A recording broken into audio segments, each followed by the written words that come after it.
اب آپ کے روزے سے کچھ حاصل ہوا نہیں ہوا آپ کو دیکھنا بھی ہے، یہ نہیں کہ کیلنڈر کی طرح گنتے جاؤ، 1 ہو گیا، 2 ہو گئے، 3 ہو گئے، ہوتے جائیں گے، یہ دن تو چلتے رہتے ہیں، گنتے گنتے 20 بھی ہو جائیں گے، 25 بھی ہو جائیں گے، 30 بھی ہو جائیں گے۔ روزے گننے کا حکم نہیں، اپنے آپ کو سرچ کرو پھر تھوڑی سی ورزش کرنے کے بعد بندہ ویٹ تول کر کے دیکھتا ہے کم ہوا گھٹا ہے کہ بڑا، ہر دن دیکھتا رہتا ہے۔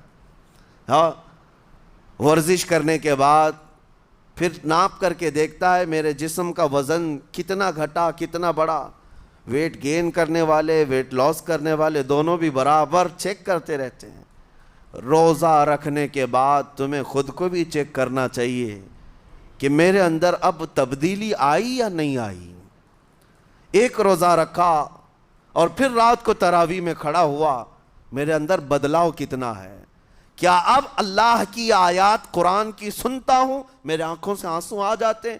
اگر آ گئے ہیں تو اس کا مطلب ہے کہ دل نرم ہو گیا، اس روزے نے اثر دکھانا شروع کیا، اور پھر ویسے کا ویسا ہے، تو اس کا مطلب ہے کہ آپ کے روزے سے آپ کو تقویٰ نہیں مل رہا ہے، آپ کو تقویٰ نہیں مل رہا۔ خوف خدا جب آتا ہے تو انسان کا دل موم ہو جاتا، نرم ہو جاتا ہے، اور اللہ کے عذابات سے، جہنم کے خوف سے، قبر کی سختیوں سے وہ رو پڑتا ہے، اس کی آنکھیں بہنے لگ جاتی ہیں۔ اور جب دل سخت ہوتا ہے پتھر کی طرح، تو اسے نہ اللہ کی آیتیں رلاتی ہیں، نہ آخرت کا تصور اسے ہلاتا ہے۔ اسی لیے قیامت کے دن کے بارے میں آپ کو بتاؤں، نبی پاک صلی اللہ تعالیٰ علیہ وسلم کی امت کی طرف جہنم کی آگ شعلے لپکاتے ہوئے بڑھتی آ رہی ہوگی، بہت تیزی سے۔ قریب ہے کہ وہ جہنم کی آگ سب کو اپنے لپیٹ میں لے لیں۔ وہاں کھڑے ہوئے بہت سارے لوگ اپنے اپنے اعمال کا صدقہ پیش کرنے لگے۔ حاجی اپنے حج پیش کر رہے ہیں، نمازی اپنے نماز، روزے دار اپنے روزے، کہ اے جہنم ہماری یہ نیکیوں کا صدقہ رک جا۔ جہنم کی آگ بڑھتی چلی آئی، بڑھ رہی تھی۔ جبرائیل امین علیہ الصلاۃ والتسلیم حاضر ہوتے ہیں بارگاہ مصطفیٰ صلی اللہ علیہ وسلم میں، ایک پانی کا پیالہ انہوں نے پیش کیا اور کہا یا رسول اللہ صلی اللہ علیہ وسلم، یہ پانی آپ اس آگ پر چھڑک دیں۔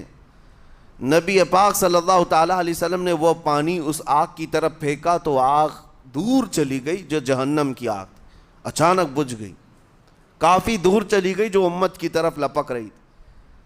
رسول رحمت صلی اللہ تعالیٰ علیہ وسلم نے پوچھا جبرائیل سے، یہ اتنا اثردار پانی ہے کون سا؟ یہ جبرائیل امین عرض کرتے ہیں یا رسول اللہ، یہ آپ کے ان امتیوں کے آنسوؤں کا پانی ہے جو رات کھڑے ہو کر اپنے رب کے خوف سے رویا کرتے تھے۔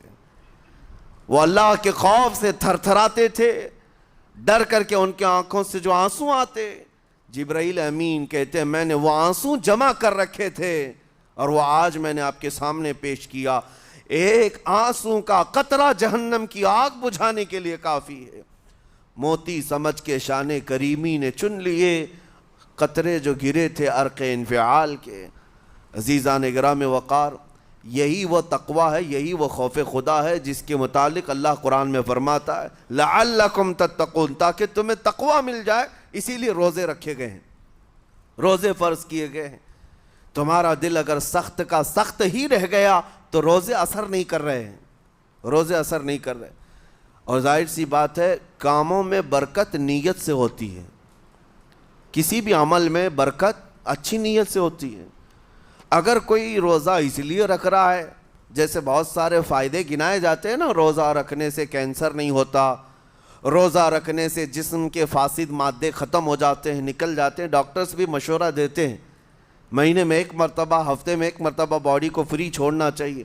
تو یہ تو جسمانی فائدے تو رکھے گئے ہیں، لیکن اگر تم روزہ اس نیت سے رکھ رہے ہو کہ میری باڈی صحیح ہوتی رہے، تو گویا کہ تم تو اپنی دنیاوی غرض سے روزہ رکھ رہے تھے۔